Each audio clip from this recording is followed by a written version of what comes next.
multiple Grammy Award winner and someone who with his bandmates has sold more than 80 million records worldwide and is performing in Mumbai this weekend. We're absolutely thrilled to have Coldplay frontman Chris Martin with us. Hello, Tina. Hello. How are you doing? Very good. And I'm just great sitting to have here. You just happened to find me sitting, looking out the window. Just look at my luck. Do you just happen to find we Chris just bumped Martin? into each other. Yeah, sitting around by a window.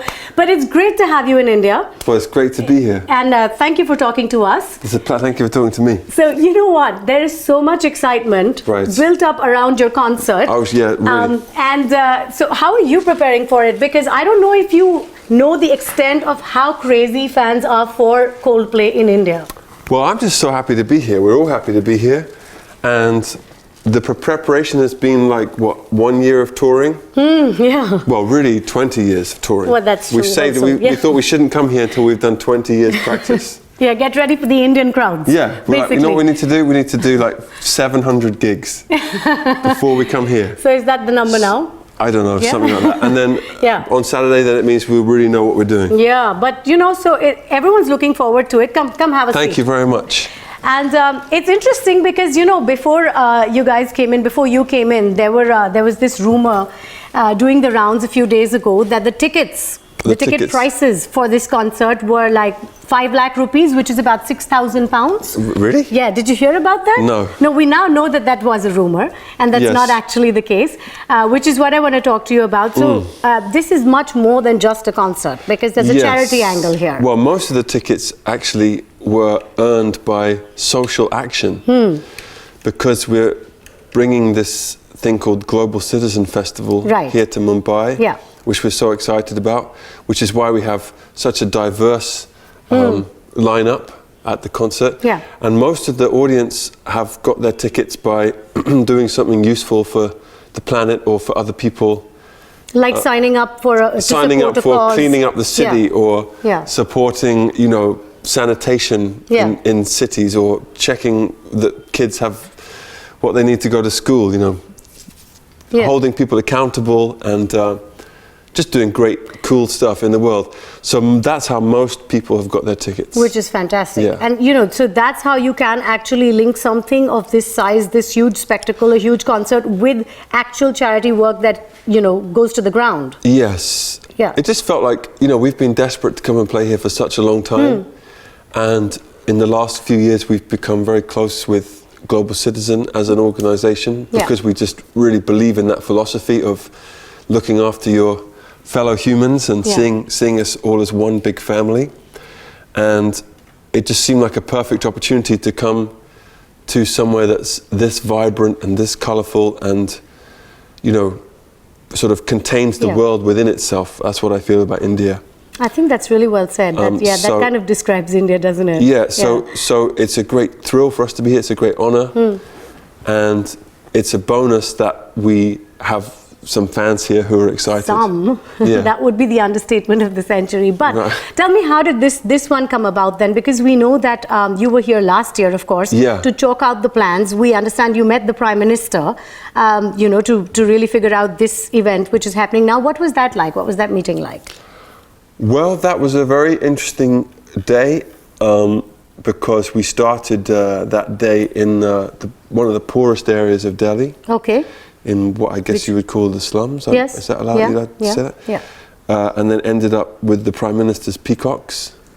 Is that what you call that bird here? Yes. Well, I think you'd call it a peacock just about anywhere in the world. Yeah, okay. Well, I just wanted to check. So that was, in a way, that day was a amazing reflection of why we're interested in contributing to the world in a bigger way than just music. It's because, you know, within the same place you have so many different issues going on, and we've been given so much, and so we're just trying to be useful in the places we can. Well, it truly is wonderful. Thank you. I don't know whether I really answered your question. What was the question again? Well, I was just asking about the meeting with Prime Minister Modi. Oh yeah, he seemed very sweet. Well, we had to ask permission to do the concert. Yeah. So he said, yep. And then it was great. We have great respect for the office of the Prime Minister, you know. We tried to be apolitical. We're not for or against any particular party. Yeah. But we did need his permission, and we're very grateful to have got it. Well, was that your first trip to India, though, or have you been here before? That was my first trip, and then we came again about 2 months after that because we wanted to make a video here. Yes. Which we did. For a weekend. Yes, which was great. Which was, I mean, I truly think it's one of the most spectacular videos I've ever seen. I absolutely love it. Yeah, me too. Yeah, so that's great. So where did the thought come from, really? What were the few images maybe that inspired you that this is what we want to do with this video? Well, first of all, I should apologise because I know that some people were offended by our video, so I'd like to apologise to them. No, but why do you feel the need to do that? Because I know I don't like upsetting anybody. Well, because it just felt like as a band we have got to a place in our lives where we're really celebrating life itself and everybody and togetherness and love and kindness, not as a way of ignoring everything that's going on in the world, but as a way of looking at it differently. I think that you get to our age, you can either become very bitter and angry about the whole world, or you can say, okay, what is our approach to the things that we see every day, the challenges and the great things, you know? Yeah. And so our choice has been to really try and look at everything with love and embrace everybody. And so in a sort of metaphorical or in a metaphorical sense, that looks like embracing all the different colours of the world. And India is so colourful, just on a purely visual level. Yes. We were like, well, we've got to go and make a video in India because we can get all that colour reflected. And you know, that really was the sort of sentiment that came through from the video. And because you said that you didn't want to upset anyone. No. Why should there be any sort of objection to anything in the video? I want to ask you honestly, what was your personal reaction when you heard that there was some sort of, backlash or some negative comments? Because it was about, there was an allegation that Beyonce's look was misappropriation of Indian culture. Yes. Well, we're all appropriating Western culture. Yeah. We've grown up with Gwen Stefani with a bindi and Madonna with henna on her hands. So did you just think for a moment, what is this really about? Why? No, because I try not to be annoyed or upset. Really? I just try to accept, okay, if you're offended, I'm really sorry. Well, that's pretty cool, I must say. And it's not the first time that, many people, you'd be surprised to know, many people don't like our band. And so we're used to I would be surprised to know. So I don't mind. It's just like, okay, whatever you feel, you're right. Sometimes do you think about the fact that you're here, you're going to be performing in front of a sellout audience in India. When you think back to the early days when your band was getting together and, you were a college band, did you ever think that it would get this big? That's a very good. Would you like me to answer honestly? I really would. When I was 14, and I was with my best friend Phil, who is now our creative director. Yeah. He's like our he's like the captain. Yes. We used to read about REM, the band REM, and about the band U2, and we said to each other, "We're going to do that." Really? Yeah. You actually, and this is when you were 14. This is when we were 14. Wow. So, in answer to your question, I don't think we thought it would happen, but we always had it as our intention. Yeah. So, in a strange way, we were practicing non-attachment without realizing. Okay. We set the goal, but we were like, wow, it probably won't happen. Yeah, but let's try. Yeah, great attitude though. Yeah. That's really good to know. You've talked about already some of the influences. I was going to come to that next, REM, U2. Also, maybe when you were younger and later, some of the major music influences that you feel have influenced your work. Well, right now I feel like I'm open to everything influencing. I mean, we live in a time where we're so lucky that we can basically hear or see anything at the touch of a button. Yes. I mean, that has such great implications for education and, social awareness, but on a very simple artistic level, it means that you can basically go to any art gallery or any concert just by pressing some buttons, and there it is. So I'm trying to be just open to all of it. So I don't know if I have a major influence anymore.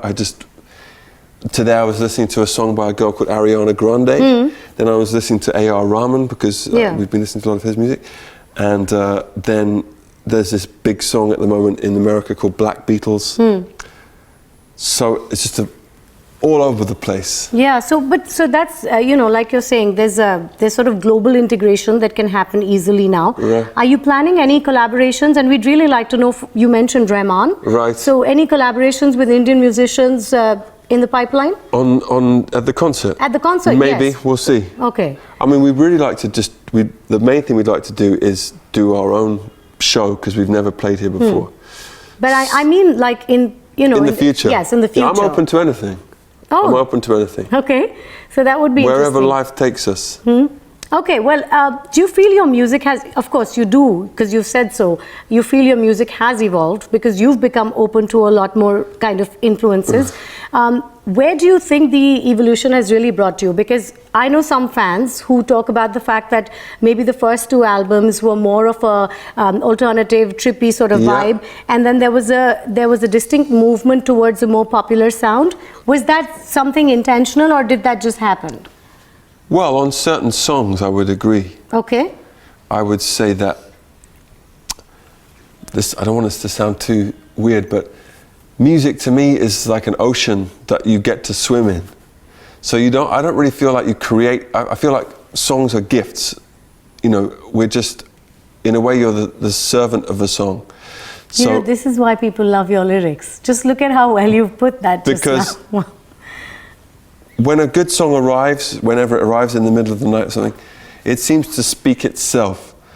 So you have a choice about the production and the craft of it. So really, through all of our albums, we are singing from just a sort of, it's just singing what comes through, it's singing from the soul. Yeah. So I know that some sound more poppy, some sound less. I just feel like that's just been the natural progression. Okay. Around about 2006, we consciously decided to expand our palette. Yeah. Because we were just excited by new sounds. Okay. But I think if you listen to any of our albums right now, there's lots of varied sounds because we really like that. But certainly in the beginning, it was more that way, partly because technology was, in those years was more limited. Yeah. Now you can do, for example, some of the songs which we have, which people sound very pop. A lot of the sounds in that is just our sounds sampled or distorted or created in a different way, or my voice. We put up my voice in a synthesizer, then make some new sound. Yeah. But the great thing about music is there's something for everybody, and if someone likes our first album best, then that's great. And then there's new fans. I don't have a problem with it. The ones who are actually familiar with your last couple of albums. So do you feel that your fan has also changed, the kind of person that listened to you 15 years ago and today? Yes, I do. But it's okay. And sometimes at our concerts, I can see, well, these people will probably prefer this song, these people prefer this song, these people like every song. You can tell. You can tell, although really? We have amazing fans. And you have amazing concerts, I've heard. We have good concerts, but our concerts are really good because the people who come to them are they participate, they're very open-minded. Okay. So, I don't know, I'm just happy that anyone likes any song. So we're looking forward now to the weekend. Yeah. And there's going to be a host of Indian stars there too. Some musicians, some Bollywood stars. Yeah. Do you know anything about Bollywood? Not enough to do an interview on TV. But you did have one. But let's do it. Yeah, Try let's what do you want to do? Do you know? Okay, any name. Can you come up with one name, an actor or an actress from Bollywood? Do you mean like Shah Rukh Khan, people who are coming to the show? Yes. You mentioned one name. Of course, I've written to, Yeah, so you've been in touch with them, so you'd be able to. With everybody, You'd be able to give us a few names. No, but I'll pronounce it wrong. Like I said, I think, was it Katrina Kaif? Someone I said wrong on stage in America. That's about right. Yeah, that's about right. And who else is coming? And you had one of our actresses in your video. Yes. Yes. Now you're just embarrassing me. No. Because I get nervous about pronouncing it wrong. It's Sonam. Sonam Kapoor. Yes. Yeah. See, you're just worried about the pronunciation. Yeah, I'm very worried about it because I said in New York, I said something on stage and then I heard I got in trouble. Do you know any Hindi? No. At all? No. Namaste? Of course I know Namaste. Yeah, well there you go. That's and Hindi. I know the prayer from Ashtanga Yoga, but that's about it. Okay. Oh, that's good. I don't know if that's Hindi. That's Sanskrit. That's Sanskrit. So I know some Sanskrit. You know some Sanskrit. That's better than most of us. Okay, so the last thing, I'm going to ask you to come up. I'm getting nervous now because it feels like an examination in school. I'm sorry. That was not the intention. I thought we'll just have a little bit of fun. Can you think just the first 5 words that come to mind when you think of India? Yes. Yeah. I'm going to write these down. Colorful. Crazy. Wonderful. Brave. Spiritual. Okay, well, that's wonderful. And is that correct? I think that, just about sums it up. There's rumors about... I want to hear, because your media is amazing and crazy, and just, I hear crazy things. So let's talk about some of them. Well, no, I was in fact talking about the stuff that said about how your concerts are always, fantastic for the fans, and how there's yellow balloons and there's, wristbands that light up. And what's the question you want to ask me, but you're nervous? I actually don't get nervous, but if I had to ask you, and this, people are wondering whether there is any political leaning involved in the fact that this event has come about, There's no political leaning, there's just the concept of being kind to each other.